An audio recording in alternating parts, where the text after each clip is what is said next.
আপনারা কি মনে করেন ইশরাকের বিরুদ্ধে কেন লাগছে এই এনসিপি, এই সমন্বয়কারী ডক্টর ইউনূসের চেলারা কেন লাগছে ইশরাকের বিরুদ্ধে? কেন ইশরাককে মেয়র হইতে দিতেছে না? কারণটা কি? এটা বুঝতে হলে আগে ইশরাকের আব্বাকে বুঝতে হবে। ইশরাকের আব্বাকে আমাদের প্রিয় নেতা সাদেক হোসেন খোকা ভাই। সাদেক হোসেন খোকা ভাই অবিভক্ত ঢাকার সবচাইতে বড় পাওয়ারফুল জনপ্রিয় মেয়র ছিলেন।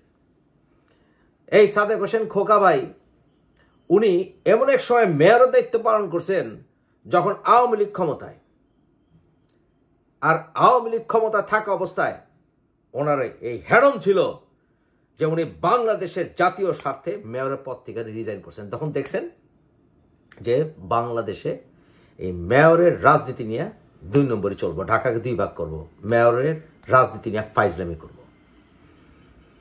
ইশরাক যদি থাকে তাহলে একটা প্রকৃত মুক্তিযোদ্ধার সন্তান ঢাকার মেয়র হয়, এবং ঢাকাকে 2 ভাগ করে যে রাজনৈতিক ষড়যন্ত্র করছিল হাসিনা গভর্নমেন্ট, সেইটার বিরুদ্ধে ইশরাক দাঁড়াইতে পারে, এ সম্ভাবনা আছে। তাই ইশরাককে তারা ক্ষমতায় দেখতে চায় না।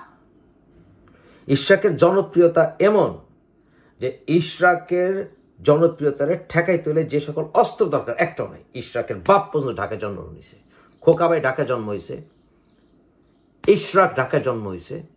এরা ঢাকার পোলা, ঢাকার পয়দা পোলা। চিটাগাংয়ের ষড়যন্ত্র ঢাকায় ঢুকতে দেওয়া যাবে না।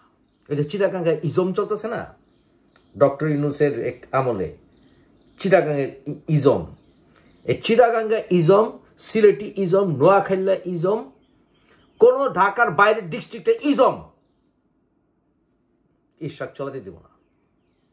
এইটাই হইতেছে তাকে বড় চক্ষুশূল। আর তারা যে ঢাকার 2 ভাগ করে ওই জায়গায় তাকে চয়েস মতো মেয়র বসাইব, তারপরে ইশরাকের লগে খেলবো, এত বড় হেডম এই এনসিপিরও নাই, এই সমন্বয়কারীও নাই, ডক্টর ইউনূসও নাই। কারণ ইশরাক ঢাকার পয়দা পোলা হওয়ার কারণে, বাপে পর্যন্ত ঢাকার পয়দা হওয়ার কারণে আমরা সব ঢাকায় তার পিছে খারাপ। আর ঢাকায় ইশরাকের লগে পাঙ্খা লইব পারবো না। আর যারা ঢাকার মানুষ আছে, নেতাগো আছে, বিএনপির নেতারা আছে, তাকে সবগুলিকে টার্গেট করছে কেন লিখে জানেন? ইশরাককে দুর্বল বানানোর লিখে। এটা হইব না, এটাও চলবো না, এটাও চলবো না। আব্বাস ভাইয়ের লগে সাদেক হোসেন খোকা ভাইয়ের সম্পর্ক খুব ভালো ছিল, দুজনই আমাদের নেতা। তাই আব্বাস ভাইও ইশরাকের পাশে খাড়াইব, আমরা জানি, আমরা বিশ্বাস করি। তাই ঢাকা ডমিনেট করব বিএনপি, এটা ওরা হইতে দিব না। এটা হলো মেইন কারণ, এটা হচ্ছে মেইন কারণ। আর স্বাধীনতার বিরুদ্ধে শক্তি ওরা মাথা ছাড়া দিতে পারবে না। ভারতের দালাল, আমেরিকার দালাল ঢাকায় মাথা ছাড়া দিতে পারবো না, এটা তারা বুঝে। এটার মেইন কারণ।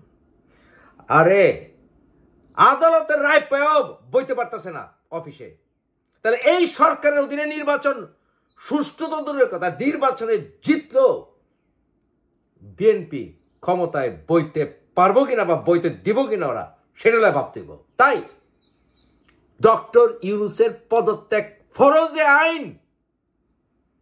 আর যারা ইশরাকের বিরুদ্ধে চরিতা করব, ঢাকার বিরুদ্ধে তারা অগরে থাবড়ায়া ঢাকা থেকে বাইর করতে হবো, থাবড়ায়া। বিএনপির সকল নেতাকে কমো, আমি সকল নেতা, ঢাকার সব পোলাপানরে আমি বলবো, ইশরাককে ক্ষমতায় তার পদে বসতে না দিলে ঢাকারে অচল করে দিতে হবো, অচল, একদম অচল। যে কোনো মূল্যে ইশরাককে বসাইতে হবো। ইশরাকের ফ্যামিলি প্রমাণিত বাংলাদেশ স্বাধীনতা পক্ষের শক্তি। তারা ভারতের দালাল না, আমেরিকার দালাল না, ছেলেটা সুশিক্ষিত,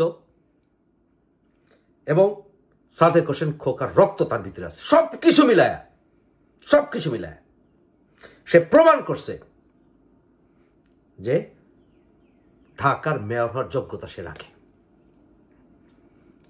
তাই ইশরাককে আমরা মেয়র হিসেবে দেখতে চাই ঢাকার মেগা সিটি। ঢাকা যদি কন্ট্রোল করবার না পারে বিএনপি, এবং প্রমাণ করতে না পারে ঢাকা বিলংস টু বিএনপি,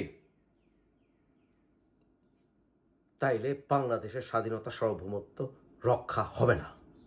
কারণ এই মুহূর্তে বিএনপি ছাড়া বাংলাদেশের ৭১-এর পক্ষে শক্তিশালী চেতনার কেউ সামনে নাই।